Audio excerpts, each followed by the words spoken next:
تو اسے کیا چاہیے؟ وَلَمْ يَكُنْ لَهُمْ شُهَدَاءُ إِلَّا أَنفُسُهُمْ، اور وہ 4 گواہ کو بھی نہیں لا سکتا، صرف اس کے پاس اپنی ذات ہے، اپنی بات کرتا ہے کہ بھئی میں نے اپنی بیوی کو برائی میں ملوث دیکھا۔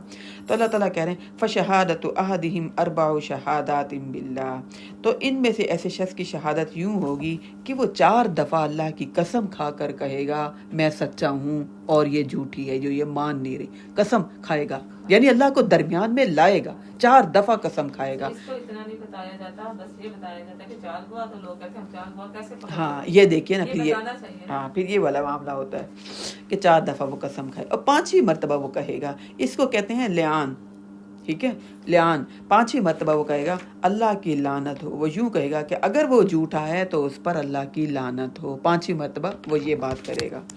اور اس طرح عورت بھی کرے گی جس پر الزام ہے، اس کی سزا یوں ٹل سکتی ہے کہ وہ 4 دفعہ، یعنی اگر وہ بھی سچی ہے پھر وہ کیا کہے گی، 4 دفعہ اللہ کی قسم کھا کر گواہی دے گی کہ وہ خاوند جھوٹا ہے اور وہ سچی ہے۔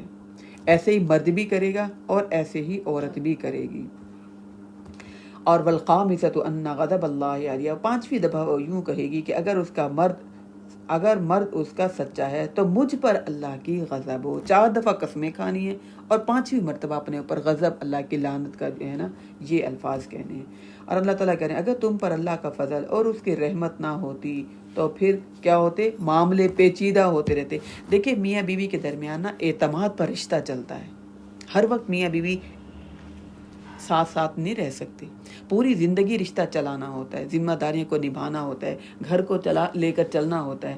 اگر ذرا سا بھی کوئی بات کہہ دے، شیطان وسوسہ ڈال دے تو پھر رشتہ نہیں چلتا۔ وہ نہ بیوی کو میاں اچھا لگتا ہے، نہ میاں کو وہ بیوی اچھی لگتی ہے۔ اور پھر جب ذہن میں گندا کیڑا آ جائے، شک والی بات آ جائے، پھر لائنیں بھی ملنا شروع ہو جاتی ہیں۔ دیکھا میں گیا تھا تمہارے پیچھے، میرے پیچھے تمہارا کزن آیا نا، وہ کیوں بیٹھا رہا اتنی دیر، تم کیا کرتی رہی، یعنی اس طرح کی شک والی باتیں بھی چلنا شروع ہو جاتی ہیں، اگرچہ وہم و گمان میں بھی نہ ہو اور عام روٹین سا معاملہ ہو۔ تو اللہ تعالیٰ کہہ رہے ہیں پھر اس طرح اگر میاں بیوی دونوں ایک دوسرے پر الزام لگاتے ہیں تو پھر یہ لعان والا معاملہ کریں گے۔ ایسا نہیں کریں گے، لعان بھی نہیں کریں گے، ذلیل بھی کرتے رہیں گے، ساری زندگی شک کرتے رہیں گے اور بدخویاں اور بدگمانیاں کرتے بھی رہیں گے، اور جہاں بیٹھیں گے وہی کرتے رہیں گے، وہی بدنام کرتے رہیں گے، اور وہ نسل پلتی رہے گی، بچے بڑے ہوتے رہیں گے اور وہ ساری زندگی باپ سے ماں کی برائیاں سنتے رہیں گے، اور وہ نسل بڑی ہوتی رہے گی، ساری زندگی ماں خاوند کی برائیاں کرتی رہے گی، یہ قصہ کبھی ختم نہیں ہوگا۔ اللہ کہہ رہے ہیں وَأَنَّ اللَّهَ تَوَّابٌ الرحیم، اللہ بڑا توبہ قبول کرنے والا اور بہت حکیم ہے۔ اللہ نے فیصلے بتا دیے کہ تم نے کس طرح معاملات لے کر چلنے ہیں، اللہ نے ہر بات بتائی، کیونکہ اللہ کو ہماری فطرتوں کا پتہ تھا، اللہ کو پتہ تھا کیا کیا مسائل ہو سکتے ہیں۔ اب آگے شروع ہو رہا ہے واقعہ عفق۔ بے شک وہ لوگ جو لائے بالعفق، جھوٹ، تہمت لگائی انہوں نے، کیونکہ پیچھے تہمت والی بات ہو گئی نا۔ اب آگے اللہ تعالیٰ، پہلے اللہ تعالیٰ نے عام ایک اصول بتایا، پھر اللہ تعالیٰ نے بتا رہے کہ عائشہ جو کہ معصوم و پاک دامن عورت تھی، ان پر اس دور میں بھی تہمت لگی۔ اللہ تعالیٰ نے یعنی ماحول اللہ تعالیٰ پیدا کرتے ہیں، پھر اس کے بعد جب ماحول بن جاتا ہے پھر اللہ تعالیٰ آیات اتارتے ہیں، پھر مسائل بتاتے ہیں اللہ تعالیٰ، لوگوں کو وہ بات اچھی طرح سمجھ آ جاتی ہے۔ ماحول بناتے تھے اللہ تعالیٰ، پھر قرآن مجید کی وہ آیات اتر آتی تھی۔ بے شک وہ لوگ جنہوں نے تہمت کی باتیں کی، وہ تم میں سے ایک ٹولہ ہے، اسے تم اپنے لیے برا نہ سمجھو بلکہ لا تحسبوہ شرا لکم، تم اسے اپنے لیے برا نہ سمجھو بلکہ یہ تمہارے لیے بہتر ہے۔ لکل امرئ منہم ما اکتسب من الاثم، جس نے اس میں سے جتنا حصہ لیا تھا اس کو اتنے ہی گناہ کا عذاب ملے گا، سزا ملے گی، اور ان میں سے جو اس تہمت کے بڑے حصے کا ذمہ دار بنے ان کے لیے اللہ تعالیٰ کہہ رہے ہیں عذاب علیم ہے۔ یہ وہی جنگ جو ہے نا، غزوہ بنی مستلق سے واپس آ رہے ہیں، 6 ہجری میں واقعہ یہ پیش آیا۔ اس جنگ میں نبی اکرم صلی اللہ علیہ وسلم کے ساتھ حضرت عائشہ ساتھ تھی، آپ قرآن اندازی کیا کرتے تھے، کسی بھی ایک بیوی کو ساتھ لے جایا کرتے تھے، حضرت عائشہ ساتھ تھی نبی اکرم صلی اللہ علیہ وسلم کے۔ تو آپ نے کچھ کرنے کا حکم دیا کہ چلیں روانہ ہو جائیں۔ حضرت عائشہ واش روم گئی تھی، اور جب وہ واپس آئیں تو ابھی بیٹھنا ہی تھا، انہوں نے گلے میں دیکھا تو ان کا ہار نہیں تھا۔ دیکھیے یعنی اسلام ایسا نہیں کرتا کہ بنو سنورو ہی نہیں، سفر میں گئی ہیں، گلے میں ہار ہے، اتنا پیارا سا انہوں نے ہار پہنا ہوا تھا، اور فوراً واپس پلٹی اس ہار کو ڈھونڈنے کے لیے. تو جن صحابی کی ڈیوٹی ہوتی تھی کہ وہ ہودج کو اٹھا کر اونٹ پر رکھتے تھے اور پھر جو ہے نا وہ اونٹ چلا کر لے جاتے تھے، تو وہ انہوں نے سمجھا کہ حضرت عائشہ بیٹھ گئی ہیں. حضرت عائشہ دبلی پتلی تھی، جوان تھی، ہلکا سا ان کا وزن تھا، تو ان کو لگا کہ بیٹھ گئی ہیں. انہوں نے وہ ہودج رکھا اور اونٹ کو روانہ ہو گیا اور چل پڑے صحابہ کرام بھی اور نبی اکرم صلی اللہ علیہ وسلم بھی. ایک صحابی صفوان بن معطل جو تھے، ان کی ڈیوٹی نبی اکرم صلی اللہ علیہ وسلم نے یہ لگائی ہوئی تھی کہ ہم جب بھی کہیں پر بھی پڑاؤ ڈھالا کریں اور جب وہاں سے کوچ کیا کریں تو آپ وہاں پر دیکھا کریں کوئی چیز رہے تو نہیں. اکثر بھول جاتا ہے نا انسان، آپ نے ان کی ڈیوٹی لگائی تھی، کچھ رہ جائے تو آپ بعد میں آیا کریں. تو حضرت عائشہ جب واپس آئیں تو انہوں نے دیکھا کہ وہ قافلہ تو روانہ ہو گیا. سمجھدار تھی حضرت عائشہ، چپ کر کے وہیں ایک سائڈ پر بیٹھ گئی. تھوڑی دیر بعد صفوان بن معطل جب آئے تو انہوں نے دیکھا، اور انہوں نے حضرت عائشہ کو پردے کی آیات سے پہلے دیکھا ہوا تھا اور پہچان گئے کہ یہ امہات المومنین میں سے حضرت عائشہ ہیں. انہوں نے فوراً استغفر اللہ پڑھا اور حضرت عائشہ کے آگے وہ جو ہے اونٹ کو بٹھایا، ہودج میں آگے کیا اور ان سے منہ پھیر کر کھڑے ہو گئے. اس دوران یعنی کوئی بات فالتو نہیں کی کہ حضرت عائشہ اس میں بیٹھ جائیں. حضرت عائشہ اس میں بیٹھ گئیں اور بیٹھنے کے بعد وہ اونٹ کو لے کر چل پڑے. لیکن آپ کو پتہ ہے، میں نے بتایا کہ یہ منافقین کو اب یہ بات سمجھ آ گئی تھی کہ ان کا اخلاق بہت اچھا ہے. یہ تو آپس میں ایک دوسرے پر الزام تراشی نہیں کرتے، طنز و طعنے نہیں کرتے، ایک دوسرے کا خیال رکھتے ہیں. تو منافقین ان میں پیش عبداللہ بن ابی سلول، منافقین کا سردار، پیش اس نے سوچا ان میں پھوٹ ڈلواؤں، ان کے کریکٹر کی کوئی نہ کوئی برائی کروں، ان کے اخلاق کو تباہ و برباد کروں، تب یہ کمزور ہوں گے. اچھا، دن کے ٹائم، دوپہر کے ٹائم صفوان بن معطل جب لے کر آ رہے ہیں اس اونٹ کو، تو اس نے جو ہے یہ بات کہی کہ نعوذ باللہ عائشہ پیچھے رہ گئی ہیں عائشہ، اور اس نے ان کے ساتھ بدکاری کی اور یہ اپنا پورا کام کر کے آرام سے اب آتے ہوئے آ رہے ہیں. یہ بات اس نے کہی اور ان باتوں میں اور صحابی بھی آ گئے. مخلص صحابی ہوتا ہے نا، جب کوئی آپ برائی کرتے ہیں کسی کی تو دوسرے کے دل میں وہم خیال، ذہن میں بات آ جاتی ہے. اور اگر کوئی بات نہ کرے تو دل میں بات ہی نہیں آتی. تو ان کے دل میں بھی بات آ گئی. ان میں تھے حسان بن ثابت، ٹھیک ہے، اور پھر وہ تھے ایک اور صحابی مستہ بن اساسہ جو ابوبکر صدیق کے بھانجے لگتے تھے، ٹھیک ہے نا. مستہ بن اساسہ غریب تھے، ابوبکر صدیق ان کی کفالت کیا کرتے تھے، ان کو خرچہ دیا کرتے تھے. اور ایک اور صحابی حسان بن ثابت، یہ صحابی بھی تھے. اور ایک خاتون حمنہ بنت جہش کی بہن جو تھی، حمنہ بنت جہش، یہ بھی اس بات میں آ گئی، زینب بنت جہش کی بہن، یعنی حضرت عائشہ کی سوکن کی بہن، وہ بھی اس بات میں شامل ہو گئی، پیش ہو گئی. تو یہ جو ہے انہوں نے خوب اس بات کو اچھالا. آپ کو پتہ ہے نا کہ کوئی بھی کوئی بات کرے اور انسان زیادہ اس میں گھسنا شروع کرے تو یقین آنا شروع ہو جاتا ہے. پھر انسان سنائی بات کو آگے پہنچانا شروع کر دیتا ہے، اور پھر جو اگلے لوگ سنتے ہیں وہ بھی یقین کرتے چلے جاتے ہیں. اللہ نے اس بات کا تذکرہ یہاں پر کیا کہ وہ جب جھوٹ تہمت کی بات آئی تھی تم نے اس کو برا کیوں نہیں سمجھا، تم نے اس پر یقین کر لیا. اور اس میں جس نے بھی اس افواہ کو پھیلانے میں، اس پر تہمت لگانے میں جو شامل ہوا، وَلَهُ عَذَابٌ عَظِيمٌ، اللہ کے ہاں اس کے لیے بہت بڑا عذاب ہے. تو سنی باتیں آگے نہیں پہنچانی چاہیے، جب تک دیکھیں نہیں، جب تک عین الیقین نہ ہو جائے کسی کی بھی بات آگے نہیں کرنی چاہیے. لولا اذ سمعتموہ ظن المؤمنون، جب تم نے یہ قصہ سنا تھا تو مومن مردوں اور مومن عورتوں نے اپنے دل میں اچھی بات کیوں نہ سوچی، اللہ تعالیٰ کہہ رہے ہیں. اور یوں کیوں نہ کہا کہ یہ تو واقعی بہتان ہے. یہ انہی کی بیٹی ہے نا، ابوبکر صدیق کی بیٹی، کہ جب نبی اکرم صلی اللہ علیہ وسلم کے بارے میں ابو جہل نے کہا ایسا ہو سکتا ہے کہ ایک ہی رات میں مسجد حرام سے بیت المقدس چلے جائیں اور ایک ہی رات میں معراج پر بھی جائیں، ساتوں آسمان جنت دوزخ کی سیر کر کے آئیں. تو ابوبکر صدیق نے کہا کہ نہیں، یہ تو ناممکن ہے، بیت المقدس تک کوئی نہیں جا سکتا، 40 دن کا سفر ہے. تو ابو جہل نے کہا پھر دیکھ لو، تمہارا ساتھی کہہ رہا ہے. تو ابوبکر صدیق نے فوراً کہا اگر محمد صلی اللہ علیہ وسلم یہ بات کہہ رہے ہیں تو پھر تو سچی بات ہے، یہ ان کی بیٹی عائشہ صدیقہ، ان کی بیٹی، تو ان کے بارے میں اللہ تعالیٰ کہہ رہے ہیں تم نے کیوں نہیں فوراً کہا کہ یہ تو جھوٹ ہے، یہ بہتان ہے. پھر یہ تہمت لگانے والے اس پر 4 گواہ کیوں نہیں لائے؟ ہر ایک نے بات پھیلائی، ہر ایک نے. اللہ تعالیٰ کہہ رہے ہیں 4 گواہ بھی نہیں لائے. پھر جب یہ 4 گواہ نہیں لا سکے تو اللہ کے ہاں یہ جھوٹے ہیں. اور اگر دنیا اور آخرت میں اللہ کا فضل اور اس کی رحمت نہ ہوتی تو جن باتوں میں تم پڑھ چکے تھے اس کی وجہ سے تمہیں اللہ اور بہت سخت عذاب دیتا. جب تم اپنے منہ سے اس بہتان کو اچھال رہے تھے اور اپنے منہ سے وہ باتیں کہہ رہے تھے جس کے بارے میں تمہیں علم نہیں تھا، وَتَحْسَبُونَهُ هَيِّنًا، اور تم اس تہمت لگانے کو معمولی بات سمجھ رہے تھے۔ یعنی ہوتا یہ کہ بعض دفعہ ہم جو ہے نا کچھ گناہ کو معمولی سمجھ رہے ہوتے ہیں، ہم کہتے ہیں کوئی بات نہیں، چھوٹا سا تو گناہ ہے، اچھا کچھ نہیں ہوتا، میں نے یہ بات اس سے کہہ دی تاکہ اس کو بھی تو خبر ہو جائے نا، وہ بھی تو الرٹ ہو جائے، میں بھی تو اس کو خبر دوں، حالات کے بارے میں بتا رہی تھی۔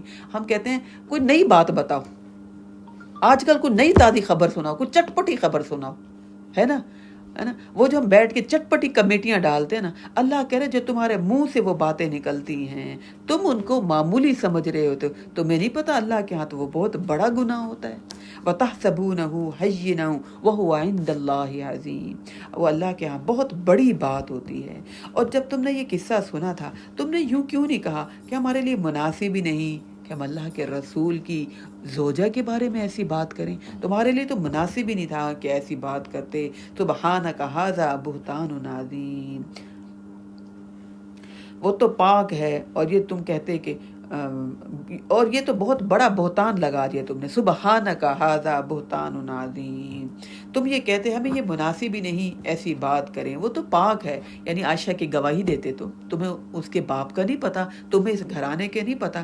حضرت عائشہ کے بارے میں آتا ہے کہ نبی اکرم صلی اللہ علیہ وسلم اکثر حضرت عائشہ کے پاس ہوتے تو وحی اترتی، اور اس قرآن مجید کے اندر 18 آیات یعنی اس واقعے کے بارے میں ہیں جو حضرت عائشہ کے بارے میں نازل ہوئی۔ اللہ کہہ رہا ہے تمہیں نہیں پتا تھا وہ کس خاندان کی ہیں۔ اللہ تمہیں نصیحت کرتا ہے، اور اگر تم مومن ہو اور آئندہ کبھی ایسی حرکت نہ کرنا، کسی پر بھی تہمت الزام نہ لگانا۔ اللہ تمہیں واضح ہدایات دیتا ہے اور وہ سب کچھ جاننے والا اور خوب حکمت والا ہے۔ تو یہاں تک حضرت عائشہ کے بارے میں اللہ تعالیٰ نے وہ بات بتائی کہ تم نے بہتان کی۔ اچھا پھر یہ جو لوگ تھے ان پر منافقوں کا جو سردار تھا اس کو چھوڑ کر باقی سب پر اللہ تعالیٰ کے رسول نے حد قذف لگائی تھی، ٹھیک ہے نا، کیونکہ انہوں نے تہمت لگائی تھی، پھر ان پر حد نافذ ہوئی تھی۔ یہ جو منافقوں کا سردار تھا یہ ویسے ہی بات بدل لیتا تھا، اس پر حد نہیں لگائی تھی، یہ ویسے ہی بڑے غرور و تکبر میں مبتلا رہتا تھا، اور ویسے ہی نبی اکرم صلی اللہ علیہ وسلم کے جب دل چاہتا قسمیں کھاتا، تعریف کرتا، اور جب دل چاہتا آپ پر الزام لگاتا۔ آپ نے اس کو چھوڑ دیا تھا، اور یہ اپنے اوپر حد لگانا بھی نہیں چاہتا تھا کہ اس پر کوئی حد لگائی جائے اس کی عزت خراب ہو۔ تو یہاں تک وہ بات ختم ہوگی۔ آگے اللہ تعالیٰ اور بات ہم سب کے لیے کہہ رہے ہیں، ان الذین یحبون ان تشیع الفاحشۃ، وہ لوگ جو یہ چاہتے ہیں کہ ایمان لانے والوں میں بے حیائی کو پھیلائیں، اور ان کے لیے پھر کیا ہے، دنیا میں دردناک عذاب ہے اور آخرت میں بھی، اور اس کے نتائج جو ہیں اللہ تعالیٰ کو پتہ ہیں، اور اللہ خوب جانتا ہے اور تم نہیں جانتے۔ کتنی بڑی بات، اللہ کہہ رہے ہیں معاشرے میں بے حیائی کو پھیلانا، اس کے لیے ایسا جو ایسے کرتے ہیں ان کے لیے بھی دردناک عذاب ہے۔ ہمارے ہاں کتنے بڑے بڑے بورڈ بنے ہوتے ہیں، ہے نا، جتنی بڑی ماڈل مشہور ہے وہ بناتی ہے، کوئی ٹوتھ پیسٹ کا، کوئی برش کا، کوئی ٹائر کا، ہے نا، کوئی گاڑی کا، کوئی بھی ایڈ بنائے، اور اس پر جتنے گندا ایڈ بنوائے گی، جتنے گندے پوسٹر لگوائے گی، اتنے زیادہ اس کو پیسے ملیں گی، اور اتنا ہی ہم دیکھتے ہیں، تمہیں نہیں پتا، اور ہم ان کو آئیڈیل بنا رہے ہوتے ہیں۔ تو اللہ تعالیٰ کہہ رہے ہیں جو بے حیائی اس دنیا میں پھیلاتا ہے، بے حیائی والے کام کرے، یا بے حیائی کی چیزیں اسکرین پر دیکھے، یا بے حیائی کے کام کرے، چاہے ہوٹل میں ہوں، چاہے کسی کلب میں ہوں، چاہے کسی سینما ہال میں ہوں، چاہے کسی اسکرین کے بورڈ پر ہوں، چاہے کوئی ایڈ بنوائے مارکیٹنگ کے لیے، چاہے کوئی ڈرامے دیکھے، چاہے کوئی موویز بنائے، جس میں بھی بے حیائی پھیلائی جائے۔ آج کل کے ہمارے ڈراموں میں کیا اچھا لباس دکھایا جاتا ہے، کبھی بھی دوپٹہ تو غائب ہی ہے نا، اور پھر جو بورڈ لگتے ہیں عورت مرد کے ساتھ چپک کے کھڑی ہے، آپ کا کیا خیال ہے یہ کوئی اچھا میسج مل رہا ہوتا ہے؟ سب سے زیادہ ہے نا، شادیاں بن گئی، وہ بھی ہم اس میں پڑھیں گے، اس میں ہم پڑھیں گے۔ اگر ہم ان چیزوں میں ملوث نہیں ہیں تو اس میں تو ہم گر جاتے ہیں۔ جو اصل مسئلہ سٹوریز اتنی گندی ہوتی ہے، ہر لڑکی دو مرد سے بات ہوتی ہے، ہاں بالکل۔ اچھا اچھا سب سے زیادہ اعتراض مجھے اس چیز پہ وہ جو دیور ہے یا بہنوئی ہے، یا کم از کم فیملی کو تو چھوڑ جی نہیں چھوڑتے۔ اور ہم عورتیں کیوں نہیں اپنے آپ کو سیفٹی محسوس کرتے؟ شرم و حیا ہمارے اندر ہونا چاہیے۔ اچھا یہ بہانے بناتے ہیں ہم کیسے پردے کریں، ہمارے گھر چھوٹے ہیں، ہم جوائنٹ فیملی میں رہتے ہیں، دوپٹے تو کر سکتے ہیں، اپنے آپ کو کور تو کر سکتے ہیں، بند سنور کے ان کے سامنے بال نہ کھول کے کھڑے ہوں، چھوٹے گلے تو پہن سکتے ہیں، یہ تو ہم کام کر سکتے ہیں، ہم یہ بھی نہیں کرتے۔ یعنی ہمارے سامنے مثالیں ہیں جو ایک گھر، یعنی صحابیات کے گھر بہت بڑے ہوتے تھے، چھوٹے سے گھر، لیکن ایک آداب، ایک لحاظ، اللہ کی حدود کی پابندی، شرم و حیا میں رہنا۔ یعنی ہمیں اپنا چہرہ صرف کور کرتے ہوئے، ذرا سا ماسک لگاتے ہوئے، ذرا سا یوں کرتے ہوئے تکلیف ہوتی ہے۔ شیطان نے ہمیں اتنا یعنی مشکل کر کے دکھا دیا، دنیا کی محبت، دنیا کی عزت، یہ ملوث میں ہم اتنے گر گئے۔ اللہ کہہ رہے جو اس معاشرے میں چاہتا ہے، پسند کرتا ہے کہ بے حیائی پھیلے، ان کے لیے دردناک عذاب ہے۔ بند سنور کے عورتوں میں آپ تیار ہوں، وہ بھی ہم پڑھیں گے کتنا ہم اپنے آپ کو عورتوں میں بھی اوپن کر سکتے ہیں، لیکن یہ چچا کے بچے، یہ دیوروں کے بچے، یہ فرسٹ کزن، یہ سیکنڈ کزن، اور وہ میرا بھائی اور وہ میرا بھائی، اللہ کہہ رہا ہے جو معاشرے میں بے حیائی پھیلائے اور پھر کیا ہے، ان کے لیے دردناک عذاب ہے۔ اللہ کہہ رہے ہیں اللہ ان مردوں کی نیتوں کو جانتا ہے، تم نہیں جانتے، وہ اچھی نظر سے تمہیں نہیں دیکھتے۔ اگر اللہ کا فضل اور اس کی رحمت نہ ہوتی تو معاشرے میں یہ مرد عورتوں کو نوچ نوچ کے کھاتے۔ ابھی تو صرف تکتے رہتے ہیں نا، گھر تک چھوڑتے ہیں، ایسا دیکھتے رہتے ہیں۔ اچھا کسی سواری میں بیٹھ جائے تو وہ شیشے سے بھی دیکھ رہے ہوتے ہیں، حتیٰ کہ وہ پردے والے کو نہیں چھوڑتے۔ اور یقین مانے داڑھی والے ہیں، رکشہ چلا رہے ہیں، مجھے ایک دو دفعہ ایسا ہوا، اب رکشہ چلا رہے ہر ایک کو یوں پورا دیکھنے، بھئی آگے دیکھ کے چلاؤ کہیں ایکسیڈنٹ نہ ہو جائے۔ اچھا باجی، پھر تھوڑے عادت سے مجبور ہوتے ہیں۔ اور ہم تو بلکہ اب سوچتے ہیں یار تمہارے جتنا بیٹا میرا گھر میں، اب تو چھوڑ دو۔ نہیں چھوڑتے، اللہ نے فطرت بتا دی۔ اللہ کہہ رہا ہے اگر اللہ کا فضل اور اس کی رحمت نہ ہوتی تو معاشرے میں بڑی برائیاں پھیل چکی ہوتی۔ یا ایھا الذین آمنوا لا تتبعوا خطوات الشیطان، اے ایمان والو شیطان کے نقش قدم پر نہ چلو۔ جو شخص شیطان کے قدموں پر چلے گا تو وہ تو بے حیائی کے کام اور برے کاموں کا حکم دیتا ہے۔ اور اگر اللہ کا فضل تم پر نہ ہوتا اور اس کی رحمت نہ ہوتی تو تم میں سے کوئی بھی پاک صاف نہ رہتا، مگر اللہ جسے چاہے پاک سیرت بنا دے، اور اللہ خوب سننے والا اور خوب جاننے والا ہے۔ اللہ کہہ رہا ہے شیطان تو حکم دیتا ہے، اب آخری فنکشن ہے، اب پہلا فنکشن ہے، اب یہ پہلی بیٹی ہے، اب یہ آخری بھائی ہے نا، اللہ ہے نا، اللہ کہہ رہے ہیں شیطان تو تمہیں حکم دیتا ہے بے حیائی کے کام۔ یقین مانیے بڑے بڑے اٹھ کے جب ڈانس کرتے ہیں نا، اور وہ مجھے سمجھ نہیں آتی، ایک ایک مہینہ پہلے پریکٹس ہو رہی ہے، ماں باپ فخر سے بتا رہے ہیں، وہ ڈنڈیاں لے کر پریکٹس کر رہے ہیں۔ ڈریسنگ کیسی انہوں نے کیا جو آج کل نیٹ پہ ڈانس کر رہی ہیں لڑکیاں بڑی بڑی شادیوں پہ، اللہ معاف کرے۔ فَإِنَّهُ يَأْمُرُ بِالْفَحْشَاءِ وَالْمُنکَرِ، شیطان کو جب دوست بنا لیا، شیطان کے جب اکساہٹوں کے دروازے کھول دیے، ہے نا، جب نیکیوں کے قریب نہیں آئے، جب قرآن کے قریب نہیں آئے، جو جس سے ہمیں ان برائیوں سے ہم نے نفرت کرنی تھی، ہمیں ان برائیوں کا جس نے انجام بتانا تھا، ہم تو امپریس ہو گئے ہندوؤں سے، ہم تو امپریس ہو گئے باہر کے کلچر سے، ان کا تو اوڑھنا بچھونا یا ناچ گانا ہے، پورے بال پھیلے ہوتے ہیں، ان کی ساڑیاں بھی یہاں سے اندر گئی ہوتی ہیں، ہمارے لوگوں کو آگ لگے گی۔ اچھا، اور کر کے بڑا فخر محسوس کرتے ہیں۔ شیطان نے ایسا ہمیں گمراہی میں ڈالا، یقین مانیے بڑا ہمیں گمراہی میں ڈالا، بہت زیادہ ہمیں تباہی کی طرف چھوڑ دیا اس نے۔ عبداللہ اسکول جاتا ہے، 12 سال کا ہو گیا، اب اسے شارٹس پہننے کی اجازت نہیں ہے اسکول میں، اندازہ لگے، ہاں۔ انگلینڈ میں آیا۔ وَمَن يَتَّبِعْ خُطُوَاتِ الشَّيْطَانِ، اور جو شیطان کے قدموں پر چلے گا، اللہ بے حیائی کے کام کہہ رہے ہیں، اللہ وہ بے حیائی کے کام اور برے کاموں کا حکم دے گا۔ اللہ کا فضل ہے کہ ہمارے کچھ رشتے بچے ہوئے ہیں، اس کی رحمت ہے، اگر اس نے یعنی انتظام تو ہمارے پورے ہیں۔ اللہ کہہ رہا ہے اگر وہ معاشرے میں تھوڑے بہت ماحول کو پاک صاف نہ رکھتا تو پتہ نہیں کیا کچھ ہو جاتا۔ اللہ چاہے وَلَٰكِنَّ اللَّهَ يُزَكِّي مَن يَشَاءُ، اللہ چاہے جسے پاک سیرت عطا کر دے، لیکن حالات ایسے ہیں، گندی چیزیں دیکھ دیکھ کے تو ہر وقت دماغ میں وہ بھوت گندے سوار ہیں۔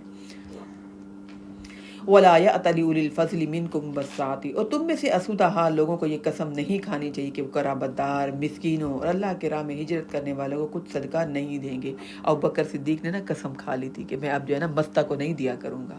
جیسے یہ آیات اتری بلکہ اس سے زیادہ دینا شروع کیا، ان کا نہیں، میں اللہ کے چاہتا ہوں کہ اللہ مجھے معاف کر دے، فَلْيَعْفُوا وَلْيَصْفَحُوا، انہیں چاہیے کہ وہ معاف کر دیں، درگزر کر دیں۔ کیا تم پسند نہیں کرتے کہ اللہ تمہیں معاف کر دے؟ بلکہ زیادہ دینا شروع کیا۔ یہ ہے دین، ہے نا، ہماری فطرت کے مطابق ہے کہ نہیں؟ ذات کی خاطر بغض کینہ رکھنا ہی نہیں ہے، اللہ کی خاطر معاف کرنا ہے. ہاں کوئی نافرمانی کا کام کرے تو اس سے بغض رکھو، گناہ کرنے والوں سے. ہم گناہ کرنے والوں سے بغض اور کینہ نہیں رکھتے. اللہ کہہ رہے اگر تم نے جو ہے نا، کیا تم پسند نہیں کرتے کہ اللہ تمہیں معاف کر دے؟ اللہ بڑا بخشنے والا اور رحم کرنے والا ہے. جو لوگ پاک دامن اور بھولی بھالی معصوم پاک دامن عورتوں پر تہمت لگائے، ان پر دنیا میں بھی لعنت اور آخرت میں بھی لعنت، اور ان کے لیے بہت بڑا عذاب ہوگا. جس دن ایسے مجرموں کو اپنی زبانیں، ہاتھ اور پاؤں اور ان کے کرتوتوں کے متعلق ان کے خلاف جب یہ گواہی دیں گے، ہمارا یعنی اس دن قیامت والے دن منہ تو بند کر دیا جائے گا. یہ جسم ہاتھ بولیں گے. اب تو ہم کہتے ہیں کسی کو شکر ہے پتہ نہیں چلا. اللہ کہہ رہے جو تنہائی میں گناہ کریں گے تو یہ جسم بولے گا، ہاتھ بولیں گے، پاؤں بولیں گے، ٹھیک ہے نا، کان بولیں گے، آنکھ بولے گی کہ اللہ یہ گناہ کے کام کیے. تو اس دن اللہ انہیں وہ بدلہ دے گا جس کے وہ مستحق ہیں، اور وہ جان لیں کہ بے شک اللہ واضح حق ہے. اچھا، کوئی بھی زنا کا کام ایک دم جلدی نہیں ہوتا.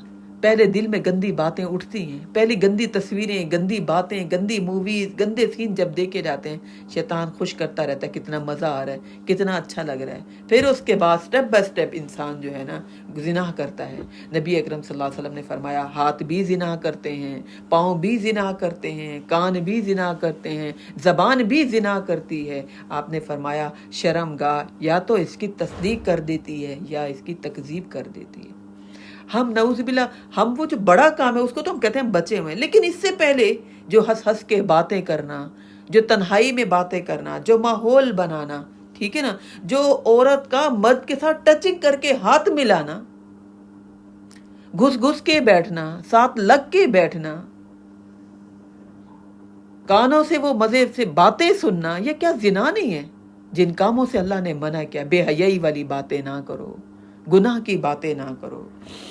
تو اللہ کہہ رہے اس دن قیامت والے دن منہ بند ہو جائیں گے، زبان بند ہو جائے گی، لیکن ان کے جو کرتوتے ہیں اللہ کہہ رہے اس دن واضح ہو جائیں گے. خبیث عورتیں خبیث مردوں کے لیے، اور خبیث مرد خبیث عورتوں کے لیے ہیں، اور پاکیزہ عورتیں پاکیزہ مردوں کے لیے، اور پاکیزہ مرد پاکیزہ عورتوں کے لیے. ان کا دامن ان ہاتھوں اولئک مبرؤون مما یقولون، اور یہ لوگ پھر بری ہیں، پاک دامن ہے ان باتوں سے جو لوگ ایسے تہمتیں لگا دیتے ہیں، شکوک و شبہات پیدا کر دیتے ہیں. اللہ کہہ رہے ان کے لیے بخشش ہے اور ان کے لیے عزت کا مقام ہے.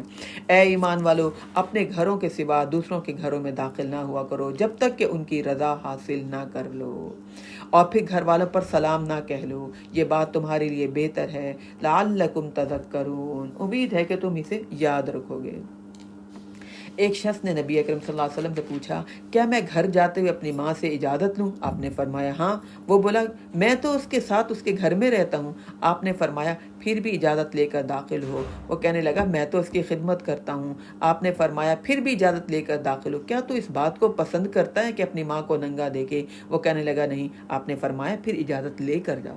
انسان کبھی کسی بھی پوزیشن میں ہوتا ہے، ٹھیک ہے نا، اور خاص کر ہم عورتوں نے جب دوپٹے اتار کر رکھے ہوں تو مردوں کو گھر میں آنے سے پہلے سلام کرنا چاہیے، اور جب وہ سلام کریں تو پھر ہم عورتوں کو ہوش میں آنا چاہیے کہ اپنے سینوں کو کور کریں، اپنے آپ کو کور کر لیں کہ ایک مرد آیا ہے، چاہے وہ باپ کیوں نہیں ہے، چاہے وہ بھائی کیوں نہیں، چاہے وہ چچا کیوں نہیں ہے. تو اللہ تعالیٰ کہہ رہے ہیں تم گھروں میں داخل نہ ہو جب تک کہ اجازت نہ دے لو، اور پھر سلام نہ کر لو. پھر اگر ان میں سے کسی کو نہ پاؤ تو جب تک تمہیں نہ اجازت نہ ملے تو اس میں داخل نہ ہو. ہم دروازے پیٹ دیتے ہیں، ہم بیلیں دے دے کے، ہم دروازے وہ کر کر کے، کچھ نہیں تو پھلانگ کر بھی آ جاتے ہیں. پتہ نہیں کیوں نہیں آ رہے. تو اللہ کہہ رہا ہے جب وہ اجازت دیں، یعنی آپ نے فرمایا، نبی اکرم صلی اللہ علیہ وسلم نے فرمایا، دیکھیں کتنی چھوٹی چھوٹی ہماری رہنمائی کی جا رہی ہے. آپ نے فرمایا 3 دفعہ سلام کرو، اور اگر 3 دفعہ سلام کرنے کے بعد پھر بھی وہ دروازہ نہیں کھول رہے، پھر بھی وہ جواب نہیں دے رہے، تو مائنڈ کیے بغیر واپس آ جاؤ. ہو سکتا ہے ہاں، ہو سکتا ہے غیر مناسب ٹائم پر ہم آ گئے، ہو سکتا ہے یہ اس وقت مصروف ہوں گے اور بدگمانیاں لے کر نہ آؤ، ان کا تو ارادہ ہی نہیں تھا ایسا. اللہ کہہ رہا ہے پھر واپس آ جاؤ، کوئی بات نہیں. ہو سکتا ہے وہ ان کو اس وقت پرائیویسی چاہیے، ہو سکتا ہے کوئی ضروری کام میں مصروف ہو، تو کچھ بھی ہو، لوٹ آؤ واپس. وَإِن قِيلَ لَكُمُ ارْجِعُوا فَارْجِعُوا هُوَ أَزْكَىٰ لَكُمْ، اور جب تمہیں کہا جائے کہ لوٹ جاؤ تو لوٹ آؤ، یہ تمہارے لیے زیادہ پاکیزہ طریقہ ہے، اور اللہ جانتا ہے جو تم کرتے ہو، اور نہیں ہے تم پر گناہ کہ جب تم داخل ہو گھروں میں غیر مسکونۃ فیہا متاع لکم، جہاں تمہارے فائدے کی چیز ہو تو وہاں پر تمہارے لیے فائدہ سامان ہو تو وہاں پر تم جو ہو بغیر اجازت بھی داخل ہو سکتے ہو۔ یہ ایسی پبلک جگہ جو ہوتی ہے جیسے ہاسپٹل ہو گئے، ہے نا، شاپنگ کی جگہ ہو گئی، اللہ تعالیٰ کہہ رہے ہیں وہاں پر اگر تم اجازت لیے بغیر جاؤ تو کوئی گناہ نہیں ہے تم پر، اور اللہ جانتا ہے جو تم ظاہر کرتے ہو، جو تم چھپاتے ہو۔ اے نبی، اب یہاں سے یعنی احکام شروع ہو رہے ہیں جو مردوں کے لیے بھی ہیں اور ہم عورتوں کے لیے بھی ہیں۔ قل للمؤمنین یغضوا من ابصارہم، اے نبی اکرم صلی اللہ علیہ وسلم، مومن مردوں سے کہیے وہ اپنی نظروں کو نیچے رکھیں اور اپنی شرمگاہوں کی حفاظت کریں، یہ ان کے لیے زیادہ پاکیزہ ہے، جو کچھ وہ کرتے ہیں اللہ اس سے باخبر ہے۔ سب سے پہلے پردے کا حکم مردوں کو آیا، ٹھیک ہے نا، جو ہم سمجھتے ہیں پردے کا کام تو عورتوں کا ہے اور مردوں کا کام ہی نہیں ہے نا۔ ہم نے کبھی اپنے بیٹوں کو یہ بات سکھائی نہیں تھی کہ بیٹا تم اتنی لڑکیوں کے بارے میں کیوں کمنٹس پاس کر رہے ہو، تم ان کو کیوں گھوریاں مار کے دیکھتے رہتے ہو، تمہیں نہیں دیکھنا چاہیے۔ ہم سمجھتے ہیں حیا تو عورتوں کا کام ہے، مردوں کا، یہ تو مرد ہے، اور مرد کہہ کے ہم ان کا دماغ ہی خراب کر دیتے ہیں کہ ان کے لیے حیا یہ کوئی خوبی کی بات نہیں ہے۔ تو نبی اکرم صلی اللہ علیہ وسلم نے فرمایا زنا سے بچنے کے لیے سب سے پہلی چیز جو ہے نا وہ کیا ہے، اپنی آنکھوں کو نیچے رکھو۔ نگاہ کو نیچے رکھنا شہوت ختم کرنے کے لیے اہم بات ہے۔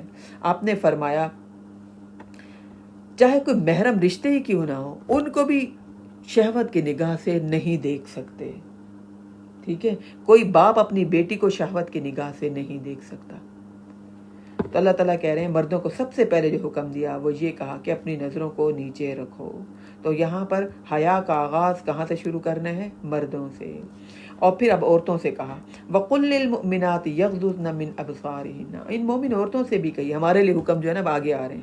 مردوں کے لیے حکم کیا تھا کہ انہوں نے عورتوں کو تاڑتے نہیں رہنا، یوں کام کرتے رہنا اور ہر عورت کو دیکھتے رہنا۔ عورتیں بھی تو بن سور کے نکل رہی ہوتی ہیں، وہ کہتے ہیں کس کس کو دیکھیں، ہے نا، وہ بھی ہر ایک کو دیکھتے، اچھا اس کو دیکھ لیا، اب یہ پیاری لگ رہی ہے، اب اس کو دیکھیں۔ ہم عورتیں ایک دوسرے کو اچھے لگتی ہیں، میں سمجھتی ہوں مردوں کو یہ جن کے تو اللہ نے فطرت بنائی تبھی تو 4 شادیاں کر لیتے ہیں، تبھی تو عورتوں کی ذمہ داریاں اٹھا لیتے ہیں، نبھاتے ہیں ان رشتوں کو۔ کیوں؟ اللہ نے ان کی فطرت بنائی کہ ان کو عورت میں اٹریکشن محسوس ہوتی ہے، تبھی تو وہ کہتے ہیں ہم کمانے کے قابل ہو گئے، ہمارے نکاح کریں۔ تو اللہ تعالیٰ کہہ رہے ہیں ہمارے لیے جو مسائل آ رہے ہیں وَقُلْ لِلْمُؤْمِنَاتِ، ان مومن عورتوں سے بھی کہیے کہ وہ اپنی نگاہیں نیچے رکھیں۔